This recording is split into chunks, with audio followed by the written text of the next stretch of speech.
Natagalan po ito na hindi po napaayos, mga 10 years. Hindi na po talaga ito napansin ng community. Ang itsura po dati itong playground na to ay puro po mga basura at sira-sira. Hindi po nagagamit itong playground na to.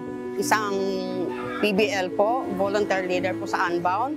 At iyon nga po na patunayan ko na kailangan po talaga maayos po ito para po dito sa kapakanan ng mga bata. Sa Aging Sub-Change po, nakatulong po sa amin. Ito po sa tulong po ng asawa ko kasi siya lang po ang may nagkaroon ng skill sa grupo namin ay kailangan po tumulong. Ito po ay 3 araw lang po ginawa para po mapabilis po ang gawa para magamit po sa mga bata. Mensahe ko po sa lahat po ng nag-donate sa Aging Sub-Change, lalo na po dito sa playground, dito sa Caloocan, ay nagpapasalamat po ako.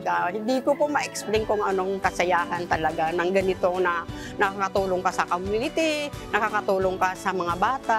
Marami po talaga nakikita ko na pwede namin ipopost, pero ito po ang nakita ko ang #1 na kailangan sa community.